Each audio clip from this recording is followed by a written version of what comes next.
Hi అండి, welcome to my channel. ఇవాల్టి మన వీడియోలో టేస్టీ ఇన్స్టెంట్ బ్రేక్ఫాస్ట్ సగ్గుబియ్యం దోశల్ని ఈజీగా టేస్టీగా ఏ విధంగా ప్రిపేర్ చేయాలో ఈ వీడియోలో మీతో షేర్ చేయబోతున్నానండి.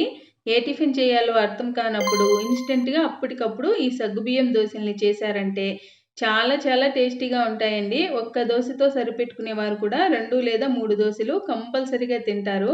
అంత సాఫ్ట్‌గా టేస్టీగా ఉంటాయండి ఈ సగ్గుబియ్యం దోశలు. మరి ఆలస్యం చేయకుండా ఈ సగ్గుబియ్యం దోశల్ని ఏ విధంగా ప్రిపేర్ చేయాలో చూసేద్దామా? దీనికోసం ముందుగా 1 కప్పు సగ్గుబియ్యంని 2 గంటల ముందు నానబెట్టుకోవాలి. మీరు ఈ విధంగా సన్న సగ్గుబియ్యం తీసుకున్నారంటే 1 గంట సేపు నానబెట్టుకున్నా సరిపోతుందండి. ఒక్కసారి ఈ సగ్గుబియ్యం నానాయంటే కేవలం 5 లేదా 10 నిమిషాల్లోనే మీరు బ్రేక్‌ఫాస్ట్‌ని ప్రిపేర్ చేసేసుకోవచ్చు. నేను సన్న సగ్గుబియ్యం తీసుకున్నాను కాబట్టి కేవలం 1 గంట సేపు మాత్రమే నానబెట్టానండి. చూడండి ఎంత బాగా నానాయో. చేత్తో అలా స్మాష్ చేసినా కూడా మెదిగిపోతున్నాయి. ఇంత బాగా నానబెట్టుకుంటే పిండి బాగా మెత్తగా వస్తుంది. అప్పుడు దోశలు సాఫ్ట్‌గా వస్తాయండి. సగ్గుబియ్యం బాగా నానిన తర్వాత ఒక మిక్సీ జార్‌లోకి ట్రాన్స్‌ఫర్ చేసుకొని మెత్తగా ఎటువంటి బరక లేకుండా సాఫ్ట్‌గా మిక్సీ పట్టుకోవాలండి. చూడండి ఈ వీడియోలో చూపించిన విధంగా సాఫ్ట్‌గా మిక్సీ పట్టుకోవాలి. ఇప్పుడు ఈ పిండిని ఒక బౌల్‌లోకి ట్రాన్స్‌ఫర్ చేసుకోవాలి. ఈ విధంగా ట్రాన్స్‌ఫర్ చేసుకున్న తర్వాత 1 కప్పు సగ్గుబియ్యంకి గాను 1 కప్పు బొంబాయి రవ్వని ఈ పిండిలో యాడ్ చేసుకోవాలండి.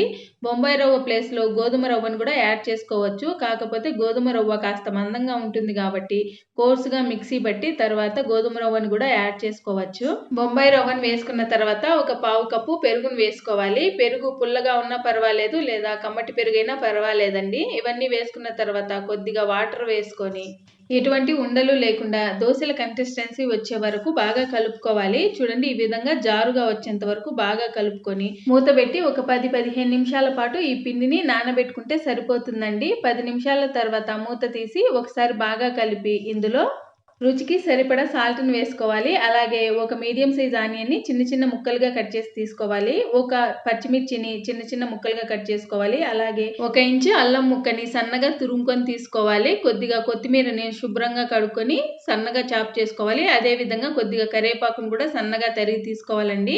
వీటన్నింటిని కూడా ముందుగా కలిపి పెట్టుకున్న పిండిలోకి యాడ్ చేసుకొని ఒకసారి మొత్తం మిక్స్ అయ్యే విధంగా బాగా కలుపుకోవాలి. ఇందులో వంట సోడా ఏమీ యాడ్ చేయాల్సిన అవసరం లేదండి. ఈ విధంగా మొత్తం బాగా కలిపి పక్కన పెట్టుకోవాలి. ఇప్పుడు స్టవ్ పైన ఒక ప్యాన్ పెట్టుకొని ఇందులో కొద్దిగా ఆయిల్ వేసి టిష్యూ పేపర్ తో ఆయిల్ ప్యాన్ మొత్తం స్ప్రెడ్ చేయాలి. నాన్ స్టిక్ ప్యాన్ కాబట్టి ఒక్కసారి ఆయిల్ స్ప్రెడ్ చేస్తే సరిపోతుందండి. మీరు నార్మల్ ప్యాన్ తీసుకున్నట్లయితే ప్రతి దోశ వేసే ముందు కూడా ఆయిల్ ఈ విధంగా స్ప్రెడ్ చేసుకొని తర్వాత దోశ వేయాలి. ఈ దోశల్ని నార్మల్ దోశల మాదిరి పలుచగా వేయకూడదండి. ఊతప్పం లాగా వేసుకోవాలి. కొద్దిగా పిండిని ప్యాన్ పైన వేసుకొని కాస్త లైట్ గా స్ప్రెడ్ చేసుకొని అంచులు వెంబడే కాస్త ఆయిల్ వేసుకొని మీడియం ఫ్లేమ్‌లో ఈ దోశల్ని కాల్చుకోవాలండి. అప్పుడే దోశలు పర్ఫెక్ట్‌గా వస్తాయండి.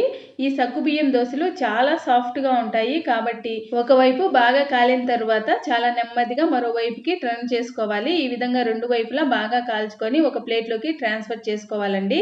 ఇదే విధంగా మిగిలిన దోశల్ని కూడా ప్రిపేర్ చేసేసుకోవాలి. ఈ సగ్గుబియ్యం దోశలు ఎన్ని గంటలైనా కూడా అంతే సాఫ్ట్‌గా ఉంటాయండి. ఈ దోశలు వేడిగా అయినా చల్లగా అయినా చాలా టేస్టీగా ఉంటాయి.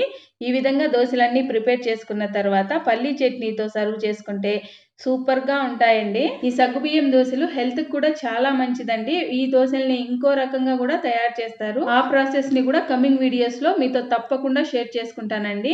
మరి ఈ దోశలు మీకు నచ్చినట్లయితే తప్పకుండా మీరు కూడా ఒకసారి ట్రై చేసి మీకు ఎలా వచ్చాయో నాతో కామెంట్ సెక్షన్‌లో షేర్ చేయండి. అలాగే మీకు నా వీడియోస్ నచ్చినట్లయితే తప్పకుండా లైక్ చేసి, షేర్ చేసి, సబ్స్క్రైబ్ చేయండి. నోటిఫికేషన్స్ కోసం బెల్ ఐకాన్‌ని ప్రెస్ చేయండి. Thank you for